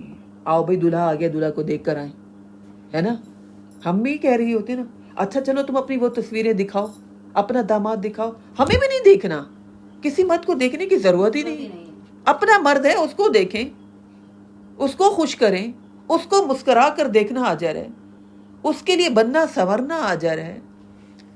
تو ہم کیا کرتے ہیں شادی پر، چل بھائی تو بھی آ، اس کو دیکھ، اس کو دیکھ، ہم سارے مردوں کو دیکھ رہے ہوتے ہیں، ہم ڈسکس کر رہے ہوتے ہیں۔ اللہ کہہ رہا ہے عورت کو بھی نہیں چاہیے کہ وہ کسی مرد کو دیکھے، یہیں سے برائی کا آغاز ہوتا ہے۔ جب عورتیں مردوں کو دیکھتی ہیں تو مرد بھی پھر عورتوں کو دیکھتے ہیں۔ تو مومن عورتوں کو چاہیے کہ وہ اپنی نگاہوں کو نیچے رکھیں اور اپنی شرمگاہوں کی حفاظت کیا کریں، اور اپنی زیب و زینت کو ولا یبدین زینتہن، اور اپنی زینت کو ظاہر نہ کریں مگر جو ظاہر ہو۔ ظاہر کیا ہوتا ہے؟ ہمارے ہاتھ اور پاؤں اور ہمارا چہرہ، بس، باقی اس کے علاوہ ہمارا سینہ زیب و زینت میں شامل ہے۔ اس کے اوپر ہم نے دوپٹہ ڈالنا ہے، اس کو ہم نے کور کر کے رکھنا ہے، اس کو تان کے ہم نے مردوں کے سامنے، اپنے باپ کے سامنے، اپنے بھائی، اپنے چچا، اپنے داماد، ہے نا، ان کے سامنے ایسے دوپٹے کے بغیر نہیں کھڑے ہونا۔ کس کے سامنے کھڑے ہونا؟ خاوند کے سامنے، وہاں ضرورت نہیں ہے، وہاں یہ زیب و زینت ظاہر کریں، لیکن اور کسی کے سامنے ظاہر نہیں کر سکتے۔ ان کو کیا چاہیے؟ وَلْيَضْرِبْنَ بِخُمُرِهِنَّ، اپنی اوڑھنیوں کو اپنے سینوں پر ڈالے رکھیں۔ یہ تو پینڈو پنا سمجھا جاتا ہے، بالکل یہاں تک ہو گیا، یقین مانیے گردن تک چپکا دیتی ہے اس کا، اور ابایا پہنا ہوتا ہے، اتنی کچھ شرم آتی ہے، اللہ سینہ تو نظر آ رہا ہے نا۔ اور وہ آج کل یہ ربڑی کپڑے والے ابائے آ گئے، اوئے ہوئے، اس میں تو پورا جسم نظر آ رہا ہوتا ہے۔ کیا فائدہ؟ آپ نے اسلام کو مذاق بنا دیا۔ وہ نہ آنا، وہ نا، وہ کل ہم نے پڑھا تھا کہ بالکل ایک کنارے پر کھڑے ہوئے ہیں، وَمِنَ النَّاسِ مَن يَعْبُدُ اللَّهَ عَلَى حَرْفٍ، ایسے جیسے کنارے پر کھڑے ہو۔ کیا کریں؟ گھر میں سختی ہے، گھر والوں نے سختی کی، عبایا تو پہن لیا، اور ماں باپ بھی نہیں دیکھتے کہ اتنا ٹائٹ پہن کر جا رہی ہیں جس میں سے سینہ نظر آ رہا ہے، مردوں کو دعوت دیتی ہوئی جا رہی ہیں. پھر معاشرے میں مرد درندے بنیں گے کہ نہیں بنیں گے؟ خود ہی تو دعوت دیتی ہوئی جا رہی ہیں. پہنا بھی تو نقاب بھی تو لگایا، تو وہ بھی گردن تک اسکارف پہن لیا، بس باقی آگے نظر آ رہا ہے. پردے کا مقصد ہی یہی ہے، عورت اپنے سینے کو کور کرے. کہتے ہیں آپ کو کیا پتا ہمارے گھروں میں پردے نہیں ہوتے، آپ کے تو چلو گھر میں ہوتے ہیں، ہمارے گھروں میں نہیں ہوتے. اور سینہ تو کور کر سکتی ہیں، یہ تو سب مردوں کو، حیا والے مردوں کو اچھا لگتا ہے. اور عورتوں کو تاڑتے رہیں، لیکن ہر باپ چاہتا ہے میری بیٹی جو ہے اس کو کوئی گندی نظر سے نہ دیکھے، ہے نا. تو پھر اپنے سینوں کو کور کریں. وَلْيَضْرِبْنَ بِخُمُرِهِنَّ، اپنی اوڑھنیاں اپنے سینوں پر ڈالے رکھیں. وَلَا يُبْدِينَ زِينَتَهُنَّ، اور اپنی زیب و زینت کو ظاہر نہ کریں مگر ان لوگوں کے سامنے. کن کے سامنے؟ خاوند کے سامنے، اور پھر باپ کے سامنے. باپ کے سامنے بھی سینہ نہیں ظاہر کر سکتی، ہم ہاتھ پاؤں سر کے بال، یعنی یہ ظاہر ہو جائے بس. خاوندوں کے سامنے، اور پھر سسر کے سامنے، اور بیٹے کے سامنے، اور اپنے شوہروں کے بیٹے اور ستیلے بیٹے اور بھائی اور بھتیجے اور بھانجے، اور اپنی میل جول کی عورتیں جیسے ہم بیٹھی ہوئے، ٹھیک ہے نا، اور کنیزائیں جن کے وہ مالک ہوں، ایسے خادم مرد جو عورتوں کی حاجت نہ رکھتے ہوں، اور ایسے لڑکے جو عورتوں کی پوشیدہ باتوں سے بھی ابھی واقف نہ ہوں. یہ کون سے بچے ہوں گے؟ 8-9 سال کے بچے ہوں گے. میرے خیال میں 12 سال کے تو بچوں کو ہر بات کا پتہ ہوتا ہے، ان کو پیریڈز بھی ہوتی ہیں، ہے نا، ان کو ہر بات کا، یہ پیڈ یوز کرتی، ایڈ دکھا دکھا کے، گندی چیزیں دکھا دکھا کے ان کو ہر بات کا پتہ ہوتا ہے. اچھا، اور ہم ان کو اپنے سینے سے چپٹا چپٹا کے گلے لگا رہے ہوتے ہیں. نہیں لگانے چاہیے. یہ میرا چچا ہے، یہ میرا بھائی، ہم ان سے یوں کر کے گلے ملتے ہیں. ہمارا کلچر ہے، یہ غلط کلچر ہے. ہاں، لیکن گلے بھی ملتے ہیں بعض خاندانوں میں نا، اس کو برا نہیں سمجھا جاتا. کچھ نہیں تو اپنے بیٹوں سے گلے ملتے ہیں، جبکہ یہ بھی جائز نہیں ہے. سائڈ سے ملیں، سینہ نہیں لگنا چاہیے، یہ اللہ نے حد نافذ کر دی. ہاں بس، ہاں، یعنی اس بات کا تھوڑا سا خیال رکھیں. اسلام نے جو آپ کا سینہ ٹچ نہیں ہونا چاہیے، بس. ہاں، اس بات کا آپ اپنے سینے کو کور رکھیں، اپنے آپ کو. جی تو اسلام یہی تو سکھا رہا ہے، رشتے نہیں کاٹ رہا.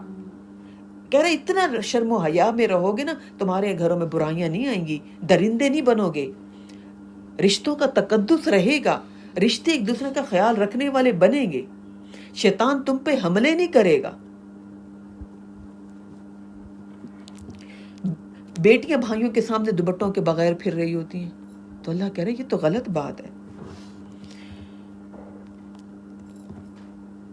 اور ایسے لڑکے جو عورتوں کی پوشیدہ باتوں سے واقف نہ ہوں، اور اپنے پاؤں زمین پر مارتے ہوئے نہ چلو، جو زینت انہوں نے چھپا رکھی ہے اس کا لوگوں کو علم ہو. اے ایمان والو، تم سب کے سب اللہ کے حضور توبہ کرو، امید ہے تم کامیاب ہو جاؤ گے. اللہ کہہ رہے جو ہو گیا سو ہو گیا، اب توبہ کر لو. یہ جو ہم بند سور کے فنکشنوں پر پارلروں میں سے تیار ہو کر، مہنگے مہنگے کپڑے پہن کر، بھاری بھاری تیار ہو کر، قیمتی جیولری پہن کر، ٹھیک ہے نا، کتنا گناہ کرتے ہیں ہم. اللہ ہم سب کو بچائے، ہماری نسلوں کو بچائے. آگے اللہ تعالیٰ کہہ رہے ہیں وَأَنْكِحُوا الْأَيَامَ مِنْكُمْ، تم میں سے وہ لوگ جو مجرد ہیں ان کے نکاح کر دو، اور اپنی لونڈی اور غلاموں کے بھی جو نکاح کے قابل ہوں، اگر وہ محتاج ہیں اللہ انہیں اپنی مہربانی سے غنی کر دے گا. اللہ بڑا وسعت والا اور خوب جاننے والا ہے. اللہ کہہ رہے غریب آدمی کا بھی نکاح کرو. ہمارے ہاں کتنی عمریں ہو جاتی ہیں، اب بھی نہیں نکاح ہو سکتا. ابھی تو 4 بہنیں بیٹھی ہیں، اور اس نے معاشرے میں تباہی مچائی ہوتی ہے، کسی عورت کو وہ نہیں چھوڑتا. یقین مانی شادی شدہ بھی ہوتی ہے نا، مجھے اس سے میسج آتے ہیں، 4 بچوں کی ماں، خود بھی شادی شدہ، لیکن تعلقات چل رہے ہیں. اللہ کہہ رہے کسی کو بھی مجرد نہیں رہنا چاہیے. کہتے ہیں پہلے بڑا گھر بنائیں، پہلے زیور تیار کریں، پھر بریاں تیار کریں، پھر جہیز تیار کریں، پھر اتنوں کی شادیاں ہو جائیں تو پھر اس کی باری لگے گی. اللہ کہہ رہے نکاح کر دیا کرو، اور جلدی نکاح کیا کرو. تم میں سے جو لونڈی ہو، غلام، یعنی غریب کا بھی نکاح کرنا ہے. کہتے ہیں لوگ نکاح کرنے کی ان کو سوچیے، گھر میں کچھ ہے ہی نہیں. اللہ کہہ رہے میں ان کو اپنے فضل سے دوں گا. نکاح کرو تاکہ برائی کے چانس ختم ہوں، برائی کے معاملات ختم ہوں، اور جو رزق کی قلت ہے نا آنے والی، جس نے کھانا ہے اللہ کہہ رہے ہیں میں اپنے فضل سے عطا کروں گا، تم اپنی نیت تو صحیح کرو. اور اللہ خوب وسعت والا اور جاننے والا ہے.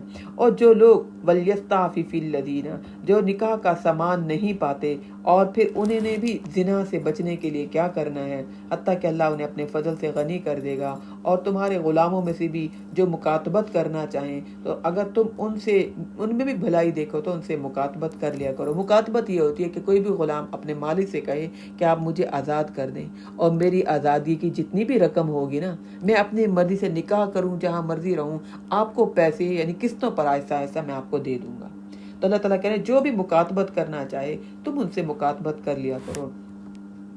اور اللہ کے مال سے جو اس نے تمہیں دیا ہے انہیں بھی دو. اور تمہاری لونڈیاں اگر پاک دامن رہنا چاہتی ہیں تو انہیں اپنی دنیاوی فائدوں کی خاطر بدکاری پر مجبور نہ کرو. اڈے نہ بنا لو کہ بھئی عورتوں کو جو ہے نا مخصوص کر لو کہ ہم اپنے گھر میں رکھا ہوا نہیں ہے، تمہیں کھلا پلا نہیں رہی. یعنی بعض ممالک کے لوگ عورتوں کو پکڑ کر لے جاتے ہیں بدکاری کے لیے. اللہ کہہ رہے ہیں مجبور نہ کرو عورتوں کو. اللہ نے جو تمہیں رزق دیا ہے، اور جو کوئی انہیں مجبور کرے گا اور ان پر جبر کے بعد ان سے برائی کے یہ کام کروائے گا، بے شک اللہ بخش دینے والا ہے اور رحم کرنے والا ہے. اللہ ان عورتوں کو تو معاف کر دے گا جو جبرن ان سے یہ کام کروائے گا. ہم نے تمہاری طرف اللہ کہہ رہے ہیں واضح احکام بتلا دیے. آیات مبینات ومثلا من الذین خلو من قبلکم، اللہ نے واضح آیات نازل کر دی، ان لوگوں کی مثالیں بھی اور جو تم سے پہلے گزر چکی. اور یہ سب آیات اللہ تعالیٰ کے لیے جو نصیحتیں ہیں ان کو کون قبول کرتا ہے؟ جو متقی لوگ ہیں، جو اللہ سے ڈرنے والے ہیں. جو اللہ سے ڈرنے والے نہیں وہ تو پھر یہ برائیاں کرتے رہتے ہیں، ان کی عادت بن جاتی ہے. تو یہاں تک یہ بات اللہ نے ختم کر دی. یہاں تک اللہ تعالیٰ نے بڑے بڑے مسائل، بڑی بڑی ذمہ داریاں، بڑی ہماری تربیت کی، بہت ہماری رہنمائی کی. اللہ کہہ رہا ہے اچھا لباس پہنو، اچھا کھاؤ پیو، اچھا بنو سنورو، لیکن حدود کے اندر. تمہارا بننا سنورنا تیار ہونا یہ معاشرے میں برائی نہ پھیلائے. مردوں کو اپنی بیویاں نہیں اچھی لگ رہی ہوتی، اور بیویاں اچھی لگ رہی ہوتی، اوروں کی بیویاں. اپنے کہتے ہیں اپنے بچے اچھے لگتے ہیں، بیویاں تو دوسروں کی اچھی لگتی ہیں، ہے نا؟ حقیقت ہے نا. وہ کہتے ہیں ہاں، وہ کہتے ہیں اپنی بیوی تو اچھی لگتی نہیں ہے، سالی بہت اچھی لگتی ہے. اچھا، اور بیویوں کا بھی قصور ہے. جب میاں گھر آتے وہ لہسن پیاز کی بدبو آ رہی ہے نا، وہ میلی چکٹ ہے، وہ میلے پرانے. جب کہیں جانا ہے تعریف نہ کرے تو تعریف نہ کر. نہیں میری بات سنیں، اگر عورت مرد تعریف نہیں، دیکھیں نا، اگر مرد تعریف نہیں بھی کرتا وہ تو برائی نہیں پھیلا رہی نا، وہ تو اپنے میاں کے لیے تیار ہوئی نا. آپ اچھا سوٹ پہنے سب سے پہلے اپنے میاں کو دکھائیں، آپ تیار ہو اپنے میاں کو دکھائیں، یہ نیکی ہے نا. میاں نہیں تعریف کرتا، کنجوس ہے، کڑوس ہے، بخیل ہے، اس معاملے میں کوئی بات نہیں. آپ تو پہل کر رہے ہیں نا کہ میاں کی توجہ میری طرف رہے، آپ تو تیار ہو رہے ہیں، آپ کو تو اجر مل گیا نا. آپ کو اس تیار ہونے پر کسی بھی دیور کی، جیٹ کی، کسی کزن کی نظر پڑی اور آپ اس کو اچھی لگ گئیں، آپ کو تو گناہ میں شمولیت ہو گئی نا. دیکھیے ساری عورتیں ایسی نہیں کہ ان کے تیار ہونے کا مقصد بری نیت ہوتی ہے، ان کی تو نیتیں صاف ہوتی ہیں. لیکن اگر وہ پردہ نہیں کرتی، اپنے آپ کو چھپاتی نہیں، تو جتنے راستے سے وہ گزرتی ہے سب مردوں کو دعوت دیتی بھی جاتی ہے. اور جو مرد اس کو دیکھتا ہے گندی نگاہ سے، اس کے حصے میں گناہ آتا ہے. اور جو خوشبو لگا کر، جو میک اپ کر کے جو باہر نکلتی ہیں، نبی اکرم صلی اللہ علیہ وسلم نے فرمایا اسے چاہیے کہ وہ گھر آ کر غسل زنا کرے. کتنے سخت احکام ہیں. اللہ کہہ رہے یہ باتیں اس کو سمجھ آئیں گی جو اللہ سے ڈرتا ہے، ورنہ اوپر سے گزر جائیں گے. کیا بوجھ ہے، کیا مصیبت ہے، کیا پابندیاں، چھوڑو. نئی باتیں نہیں ہیں. جو ان پابندیوں کو اختیار کرے گا کچھ بھی نہیں کرنے پڑے گا، اجر لکھتا چلے جائیں گے اللہ تعالیٰ، ہے نا. نہیں بننا سنورنا سب کے سامنے، نہیں سب کے سامنے آنا، شرم و حیا کے اندر رہنا، اپنے آپ کو کور کر لینا. تھوڑا سا تو اپنے چہرے کو ماسک سے کور کر لیں، کیا فرق پڑتا ہے؟ اللہ آپ کے کھاتے میں نیکیاں لکھنے شروع کر دیں گے کہ اس نے تو اپنی حصہ ڈالا کہ میری وجہ سے معاشرے میں برائی نہ پھیلے. کوئی مرد مجھے گندی نظر سے نہ دیکھے، مجھے اس نے دیکھا. دیکھیے ابھی آگے اور بھی شاید احکام آئے کہ آئیں گے کہ ہم جب باہر نکلتے ہیں کپڑے پریس کر کے تو پہن کے نکلتے ہیں، منہ ہاتھ دھو کے تو نکلتے ہیں، اور اس کے علاوہ بالوں پہ ہم کلر تو کرتے ہیں. یہ بننا سنورنا نہیں ہے، اسی میں شام. بھائی ہم کبھی کریز والے کپڑے پہن کر نکلتے ہیں، ہم کہتے ہیں اچھے نہیں لگتے، برے لگتے ہیں. کنگا کر کے نکلیں گے، منہ ہاتھ دھو کے نکلیں، اب تیار ہو گیا، بن سنور گئے. آپ اچھے اب لگ رہے ہیں نا، آپ نے اہتمام تو کیا، ابھی اہتمام کرنے کے بعد اب آپ نے ہلکا سا اگر اپنے آپ چہرے کو یوں کر دیں کیا ہو جائے گا؟ میں کہتی ہوں مرد کبھی نہیں آپ کا دوپٹہ کھینچیں گے، کبھی نہیں نوچتے. یہ ہمارے ذہن میں خود ہی یہ باتیں ہوتی ہیں، ڈر اور خوف. پتہ نہیں کیسے لگے گا مردوں کو، کچھ بھی نہیں. سوچیں اللہ مجھے شعور آ گیا، مجھے سمجھ آ گئی، مجھے ہدایت آ گئی کہ یہ جسم میرے پاس تیری امانت تھی، میں نے اس امانت کی حفاظت کر لی، ویسے حفاظت کی جیسے آپ نے کہا. نہ پہنے پاؤں تک آپ کے عبایاں ہوں، نہ پہنے اتنی لمبی چادریں، لیکن اتنی تو پہن لے کہ جس سے آپ کے کولے، آپ کا پیٹ، آپ کا جسم، آپ کا سینہ کور رہے، مرد نہ دیکھیں آپ کو، کسی مرد کی نظر نہ پڑے. آپ برائیوں سے بچ گئے، آپ گناہ سے بچ گئے. اگر کسی کی نظر پڑ رہی ہے، آپ کے نام اعمال میں گناہ لکھے جا رہے ہیں. آگے اللہ تعالیٰ کہہ رہے ہیں، یہ میرے خیال سے آگے ایک اور تھوڑا سا اور بھی آگے اس کے بارے میں حکم آئے گا. آگے اللہ تعالیٰ ہمیں ایک بہت پیاری مثال سے سمجھا رہے ہیں. دیکھو، اللہ نور السماوات والارض، اللہ کا نور آسمانوں و زمین میں ہے. اللہ کی روشنی، نور سے مراد یہاں پر روشنی، اللہ کی ہدایت کا نور زمین و آسمان میں پھیلا ہوا ہے. ٹھیک ہے. مثل نورہ کمشکات، اس کی نور کی مثال ایسے ہے جیسے کہ ایک تاگ ہو. یہاں پر جو ہے ایک تاگ سے مراد یوں سمجھیے جیسے مومن ہدایت پر ہو، مومن کا دل سینہ کھل جائے ہدایت کے لیے، ایک تاکچہ ہو، اور پھر اس میں کیا ہے، فیہا مصباح، اس میں ایمان بھی ہو، اس میں اللہ کا ڈر خوف ہو کہ اللہ مجھے دیکھ رہا ہے. اور پھر وہ چراغ فانوس میں رکھا ہوا، وہ چراغ شیشوں والی جگہ پر رکھا ہوا ہو. الزجاجۃ کأنہا کوکب، اور وہ فانوس ایسا شفاف ہو، ایسا چمکتا ہو جیسا کہ ستارہ اور چراغ. اور پھر زیتون کا مبارک درخت سے اس سے روشنی کی جائے اس میں، اور اس میں زیتون کا تیل ڈالا جائے، اور اس کی ایسی حفاظت کی جائے اس درخت کی، یعنی زیتون کے درخت کی، جو نہ مشرق میں ہوتا ہے نہ مغرب میں ہوتا ہے، اور اس کے تیل کو آگ نہ بھی چھوئے تو بھی اللہ تعالیٰ کہتا ہے کہ وہ ایسا لگتا ہے کہ جلدی سے اس کو آگ لگ جائے گی. مثال اللہ تعالیٰ نے ایسے دی جیسے کہ ایک تاکچہ ہے، ٹھیک ہے نا، جیسے وہ پہلے دیے رکھتے تھے نا، ہے نا، وہ تاکچہ ہو، اور وہ تاکچہ ایک خوبصورت سے فانوس کے اندر رکھا ہو، اور فانوس کے اندر شیشے ہوں، ٹھیک ہے، اور شیشے بھی چمک رہے ہو، بہت زیادہ لائٹ پڑ رہی ہے بہت زیادہ. اور اس جو تاکچہ رکھا تھا اس کے اندر بہت بہترین آئل ڈالا جائے، گندا مٹی کا تیل نہیں، زیتون کا تیل. اور زیتون کا درخت ایسا ہو کہ جس کی حفاظت کی ہو کہ نہ اس پر دھوپ پڑے، نہ مشرق سے نہ مغرب سے. ایسا بہترین جب زیتون ہوگا تو اس میں سے تیل کتنا عمدہ نکلے گا. اگر وہ عمدہ تیل جب اس کے اندر ڈالا جائے گا، اللہ تعالیٰ کہہ رہے ہیں چراغ کو جلانے کے لیے آگ نہ بھی جلائیں تو اس شیشوں سے ایسے لگے گا جیسے اس میں سے آگ نکل رہی ہے. تو یہاں اللہ تعالیٰ نے مثال دی کہ جس کو اللہ ہدایت دے، جب اس کے دل میں نور آ جائے ہدایت کی، تو ایسے مومن کا دل ایسا ہوتا ہے جب اسے خیر کی بات ملتی ہے وہ فوراً اس پر عمل کر لیتا ہے. وہ سوچتا نہیں ہے کہ لوگ کیا سوچیں گے، برا لگے گا، اچھا لگے گا. وہ کہتا ہے میرا اس میں بھلا ہے، میری اس میں خیر خواہی ہے، میرے نفع کی بات ہے. وہ فوراً چل پڑتا ہے، وہ روشن ہو جاتا ہے، وہ عمل کر لیتا ہے. کوئی ضرورت نہیں ہے کہ کئی سال لگیں، اتنا عرصہ گزرے، بڑھاپا آئے تو پھر عمل کریں گے. اللہ کہہ رہا ہے جیسے اس آگ کو آگ جلانے کی ضرورت نہیں، ویسے ہی وہ آگ چمکے، وہ دیا چمکے گا. ایسے مومن کا دل جس کے اندر ہدایت ہو، جس کے اندر قرآن کی تعلیم، جس کے اندر جذبہ اور اخلاص ہو، وہ فوراً ہدایت کی بات کو قبول کر لیتا ہے. وہ سوچتا نہیں بھلا ہے نہیں ہے، لوگوں سے ڈرے گا نہیں. وہ کہے گا مجھے سمجھ آ گئی، میں نے اللہ کی بات ماننی ہی ماننی ہے. یہدی اللہ لنورہ من یشاء، اللہ کہہ رہے ہیں اللہ اپنے نور کی طرف جسے چاہتا ہے رہنمائی کرتا ہے. یعنی یہ ہدایت کی بات جس کو چاہتا ہے سمجھ آتی ہے، ورنہ نہیں سمجھ آتی، انسان بہانے بناتا رہتا ہے. اور اللہ تمہارے سامنے، لوگوں کے سامنے یہ مثالیں بیان کرتا ہے. اللہ ہر چیز کو خوب جانتا ہے. ان گھروں میں جن کے متعلق اللہ نے حکم دیا کہ ان میں اللہ کا نام بلند ہو اور اس کا ذکر ہو، اس میں صبح شام اللہ کی تسبیح بیان کرتے رہا کرو.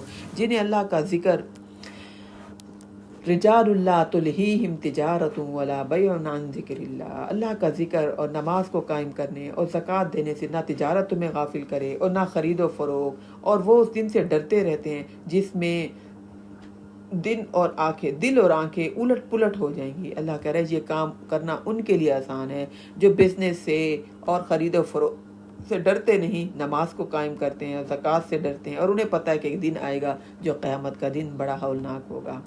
اور پھر اللہ کہہ رہے ہیں ہم انہیں بدلہ دیں گے اگر ان کو مشکل ہوگی نا ان باتوں پر عمل کرنے میں، اللہ کہہ رہے ہیں ہم ان کو بہترین ان کے ان عمل کا بدلہ دیں گے اور انہیں اپنے فضل سے اور بھی زیادہ دیں گے۔ بڑی مشکل، بعض لوگوں کو کسی حکم پر عمل کرنے میں بڑی مشکلات کا سامنا کرنا پڑتا ہے، اور بعض کے لیے ماحول بڑا آسان ہو جاتا ہے۔ اللہ کہہ رہے ہیں ہم ان کے لیے اپنے فضل سے رزق بھی دیں گے، اللہ جسے چاہتا ہے بغیر حساب کے رزق دیتا ہے۔ اور جو کافر ہیں اللہ بتا رہا ہے کہ دیکھو اعمال اگر اپنی منمانی والے کیے نا، مرضی کی، تو پھر کافروں کے اعمال کی مثال کیسی ہے؟ ان کے اعمال کی مثال ایسی ہے جیسے ایک چٹیل میدان ہو اور اس میں سیراب ہو اور پیاسا سمجھ رہا ہو کہ دور کہ وہاں پر پانی ہے، حتیٰ کہ جب وہ سراب کے قریب پہنچے تو وہاں وہ کچھ نہیں پائے گا، بلکہ اس نے تو اللہ کو وہاں موجود پایا جس نے اس کا حساب چکا دیا، اور اللہ حساب چکانے میں دیر نہیں لگتا۔ اللہ کہہ رہا ہے اپنی منمانی والے عمل کرو گے نا، یہ کام اچھا لگتا ہے یہ کر لیا، یہ کام مشکل ہے بھائی، ہم معاشرے کے سامنے نہیں کھڑے ہو سکتے، ہم اپنی نفسوں کی قربانیاں نہیں دے سکتے۔ اللہ کہہ رہے جو اپنی مرضی سے منمانی والے عمل کریں، سب کر رہے ہیں ہم کر لیں، اور جو مشکل ہے اس کو چھوڑ دیں۔ ان کی مثال ایسے ہے جیسے کسی کو یعنی کافر کو دور لگے پانی ہے نا، اکثر ہمیں لگتا ہے نا دور والی جگہ پر پانی لگتا ہے، جب قریب پہنچے تو پتہ چلتا ہے پانی تو ہے ہی نہیں۔ اللہ کہہ رہے وہ عمل کرتے رہیں گے، صدقہ خیرات کر لیا، کبھی روزے رکھ لیے، کبھی نماز پڑھ لی، اور جو مشکل احکام ہیں ان کو چھوڑ دیا۔ اللہ کہہ رہے ان کو قیامت والے دن اپنے اعمال ایسے سیراب کی طرح لگیں گے، سب اعمال اللہ اڑا دے گا۔ یہ بڑا خطرناک معاملہ ہے۔ او کظلمات فی بحر اللجی، یہ جیسے گہرے سمندر میں اندھیرے ہوں، جیسے موج نے ڈھانپ لیا ہوں، اور پھر اس کے اوپر اور موج ہو، اور اس کے اوپر بادل بھی ہوں، ایک تاریکی پر ایک اور تاریکی چڑھی ہو۔ اگر کوئی شخص اپنا ہاتھ نکالے تو اسے دیکھ نہیں پائے گا، یعنی کوئی بھی شخص سمندر کا اندھیرا، پھر اس کے علاوہ ویسے اندھیرا، پھر بادلوں کا اندھیرا، اندھیروں پر اندھیرا، کوئی اپنا ہاتھ نکالے تو اس کو ہاتھ نظر اس اندھیرے میں نہیں نظر آئے گا۔ جسے اللہ روشنی نہ عطا کرے اس کو لیے کہیں سے بھی روشنی نہیں ملے گی۔ یعنی اللہ کہہ رہے جو اللہ سے ہدایت لینا نہ چاہے نا، تو وہ جتنا مرضی ڈاکٹر ہو، انجینئر ہو، فلاسفر ہو، وکیل ہو، اسے پھر دین کی باتوں کی سمجھ نہیں آتی۔ اصل بات یہ کہ جو اللہ سے ہدایت لے گا نا، پھر اسے دین کی ہر بات اچھی لگے گی، پھر اس کے لیے اندھیروں والا معاملہ نہیں ہوگا۔ کیا نہیں دیکھتے کہ جو آسمان و زمین میں جو کچھ بھی ہے اور فضا میں جو پر پھیلائے ہوئے پرندے، یہ سب اللہ کی تسبیح بیان کر رہے ہیں، اور ہر مخلوق کو اپنی تسبیح اور اپنی نماز کا طریقہ معلوم ہے۔ اللہ کو پتہ ہے پرندے چرند پرند درے درخت کیسے اللہ کی تعریف کر رہے ہیں، ہمیں نہیں پتہ، اور جو وہ کرتے ہیں اللہ کو پتہ ہے، اللہ خوب جانتا ہے۔ آسمان و زمین کی بادشاہت اللہ کے لیے، اور اسی کی طرف سب کو لوٹ کر جانا ہے۔ کیا تم دیکھتے نہیں کہ اللہ بادل کو آہستہ چلاتا ہے اور بادل کو آپس میں ملا دیتا ہے، پھر اسے تہ بتہ کر دیتا ہے، پھر تو دیکھتا ہے اس کے درمیان سے بارش کے قطرے ٹپکتے ہیں، اور آسمان سے ان پہاڑوں کی بدولت اولے بھی برستے ہیں، پھر جسے چاہتا ہے ان سے نقصان پہنچاتا ہے اور جسے چاہتا ہے بچا لیتا ہے۔ اس کی چمک آنکھوں کو خیرہ خیرہ کر دیتی، یعنی چندھیا جاتی ہیں آنکھیں۔ تو اتنے سخت احکام بتانے کے بعد اللہ اپنے مختلف چیزیں کائنات کی ان کا تذکرہ کر رہے ہیں کہ دیکھو میری کائنات میرے تابعدار کیسی ہے۔ پانی کو اوپر اٹھا کر لے جانا آسان ہے، بادلوں کا پانی ادھر سے ادھر لے کر جانا کوئی آسان کام ہے؟ اللہ کہہ رہے ہیں میری قدرت کی نشانیوں کو دیکھو۔ اور آگے اللہ تعالیٰ کہہ رہے ہیں یقلب اللہ اللیل والنہار، اللہ ہی رات اور دن کا عدل بدل کرتا ہے۔ بے شک اس بات میں عقل مندوں کے لیے بہت سی عبرت ہیں، بہت سی نشانیاں ہیں، اور اللہ ہی ہے جو ہر چلنے والے جاندار کو پانی، اللہ نے ہی ہر چلنے والے جاندار کو پانی سے پیدا کیا۔ ان میں سے کچھ تو ایسے ہیں جو اپنے پیٹ کے بل چلتے ہیں، کچھ کیڑے مکوڑے ایسے ہیں جو پیٹ کے بل چلتے ہیں، اور کچھ ایسے ہیں جو پاؤں پر، اور کچھ چار پاؤں پر، اور جو کچھ وہ اللہ چاہتا ہے پیدا کرتا ہے، اور یقیناً سب کچھ اللہ اس بات پر قادر ہے، کرنے پیدا کرنے پر قادر ہے۔ اللہ کی مخلوق کی کتنی زیادہ ورائٹی ہے۔ اچھا اب تو اسکرین سے ایسے ایسے مچھلیاں اور کیڑے مکوڑے اور ایسی چیزیں نظر آتی ہیں جو ہم نے پہلے دیکھی نہیں ہوتی اللہ کی مخلوق۔ اللہ کہہ رہے میری مخلوق کی بہت زیادہ ورائٹی ہے۔ ہم نے صاف صاف حقیقت بتلانے کے لیے آیات بتا دی اور صراط مستقیم کی طرف رہنمائی کی، تو اللہ جسے چاہتا ہے ہدایت کی طرف رہنمائی کرتا ہے۔ یہ منافق کہتے ہیں ہم اللہ پر اور اس کے رسول پر ایمان لائے اور ہم نے اطاعت قبول کی، پھر اس کے بعد ان میں سے ایک فریق منہ پھیر لیتا ہے، وما اولئک بالمؤمنین، اور اللہ کہہ رہے یہ ایمان والے نہیں۔ یہ بھی بڑا خطرناک، اللہ جتنا بھی منافقوں کا تذکرہ کرتا ہے نا، یقین مانیے ہمیں اپنے آپ کو چیک کرنا ہے، ہمارے اندر تو یہ برائیاں نہیں ہیں، اللہ نے بار بار منافقوں کا تذکرہ کیا کہ منہ سے تو کہتے ہیں ہم نے بات مانی، اور جب عمل کا ٹائم آتا ہے تو اللہ کہہ رہا ہے پیچھے ہٹ جاتے ہیں۔ اور جب انہیں اللہ اور اس کے رسول کی طرف بلایا جاتا ہے تاکہ رسول ان کے درمیان فیصلہ کرے تو ان میں سے کچھ اعراض کرتے ہیں، اور اگر حق کی بات ان کے موافقت کرے تو پھر بڑے مطیع فرما بردار ہو کر آتے ہیں۔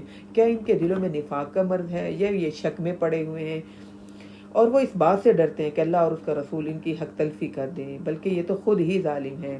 مومنوں کی تو بات ہی یہ ہے کہ جب انہیں اللہ اور اس کے رسول کی طرف بلایا جائے تاکہ وہ ان کے درمیان فیصلہ کرے تو کہتے ہیں ہم نے سنا، ہم نے بات مان لی۔ اللہ کہہ رہا ہے ایسے لوگ کامیاب ہونے والے ہیں جو اللہ اور اس کے رسول کی اطاعت کرے، اللہ سے ڈرے اور اس کے نافرمانی سے بچتا رہے، یہ کامیاب ہونے والے لوگ ہیں۔ خود اللہ کی پختہ قسمیں کھا کر کہتے ہیں اگر آپ انہیں حکم دیں تو یہ ضرور بھی ضرور جہاد پر نکلیں گے۔ جب آپ ان سے کہیں کہ قسمیں نہ کھاؤ، دستور کے مطابق بات مانو اور جو تم کرتے ہو اللہ اس سے باخبر ہے، تو کہتے ہیں اللہ کی اطاعت کرو۔ آپ ان سے کہیے اللہ کی بات مانو اور رسول کی بات مانو، پھر اگر تم اس کی بات نہیں مانو گے تو رسول کے ذمے تو وہی ہے جس کا وہ مکلف ہے اور تمہارے ذمے وہ جس کے تم مکلف ہو۔ یعنی تم سے تمہارا حساب ہوگا، رسول سے اسی کا حساب ہونا ہے، رسول سے تمہارے بارے میں کچھ نہیں پوچھا جائے گا۔ اور اگر تم رسول کی اطاعت کرو گے تو ہدایت پاؤ گے، اور رسول کے ذمے تو صرف یہ ہے پیغام پہنچانا۔ تم میں سے جو مومن ہیں اور نیک کام کرتے ہیں ان سے اللہ نے وعدہ کیا وہ انہیں زمین میں خلافت دے گا۔ دیکھیے اللہ کہہ رہا ہے میرے وعدے ہیں، میں انہیں خلافت بھی دوں گا جیسے ان سے پہلے لوگوں کا عطا کی تھی، اور ان کے دین کو مضبوط کرے گا جیسے اس نے ان کے لیے پسند کیا، اور ان کے خوف کو امن میں تبدیل کر دے گا۔ پس وہ میری عبادت کریں اور میرے ساتھ ان کو چاہیے کسی کو شریک نہ کریں، اور جو اس کے بعد کفر کرے تو ایسے لوگ فاسق ہیں۔ انہیں چاہیے کہ نماز قائم کریں، زکوٰۃ ادا کریں، رسول کی اطاعت کریں، اور پھر توقع کریں کہ اللہ ان پر رحم کرے گا۔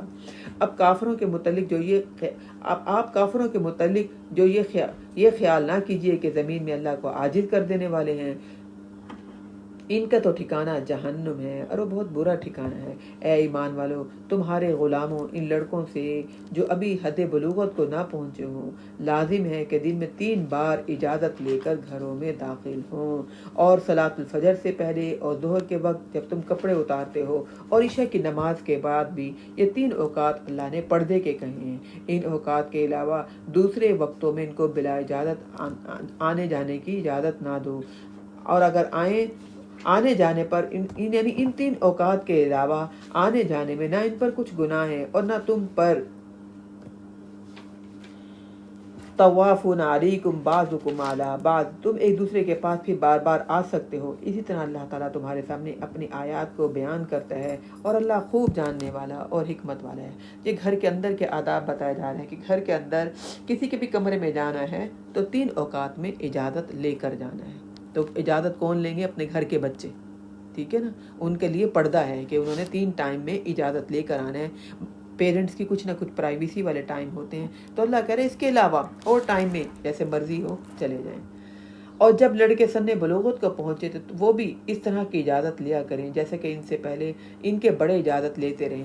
اسی طرح اللہ تعالیٰ تمہارے سامنے احکام کو کھول کر بیان کرتا ہے، اور اللہ سب کچھ جاننے والا اور خوب حکمت والا ہے۔ ایسے اللہ تعالیٰ نے بیکار کی پابندیاں نہیں لگا دی، اللہ حکمت والا ہے۔ اور جو عورتیں جوانی سے بالقواعد من النساء اللاتی، اور جو جوان عورتیں بیٹھی رہیں اور نکاح کی توقع نہ رکھتی ہوں، اور اگر وہ چادریں اتار کر یعنی سر ننگا کر لیا کریں تو ان پر کچھ بھی گناہ نہیں، بشرطے کہ غیر متبرجات بزینہ، بشرطے کہ زیب و زینت کی نمائش نہ کرنے والی ہوں۔ یعنی بزرگ عورتیں جن کو نکاح کی اب گنجائش نہیں تو وہ اگر باہر نکلیں تو ان کو تو خود سنبھالنا پڑتا ہے، ٹھیک ہے نا۔ جو خود اپنے آپ کو سنبھال لیتی ہیں، بناؤ سگھار کر سکتی ہیں، تو ان کو تو کور کر کے جانا چاہیے۔ لیکن وہ عورتیں جو بوڑھی ہو چکی ہیں، نکاح کی امید نہیں رکھتی، اللہ نے ان کے لیے آسانی پیدا کر دی کہ وہ اپنی چادریں اگر اتار دیں، ٹھیک ہے، اور وہ اپنے آپ کو کور نہ کریں۔ 60 سال تک آتا ہے؟ نہیں، غیر متبرجات بزینہ، زیب و زینت کا اظہار نہ کرنے والی ہو، بس۔ میں نے آپ کو بتایا جس خاتون کو اس بات کا شعور ہے میں کپڑے پریس کر کے پہن کے جاؤں، میرے پاس پرس بھی ہو، میری جوتی میچنگ کی ہو، میرے بال ڈائی ہوں، میں ہاتھ منہ دھو کر چلوں، تو وہ تو لے کر جائے، اس کو تو لے کر جانا چاہیے، کیونکہ اللہ تعالیٰ آگے کہہ رہے ہیں وَأَن يَسْتَعْفِفْنَ خَيْرٌ لَهُنَّ، اگر وہ چادر اتارنے سے پرہیز کر لے تو بہتر ہے، نہ اتارے، کیونکہ معاشرے میں برائیاں اتنی پھیلی ہوئی ہیں۔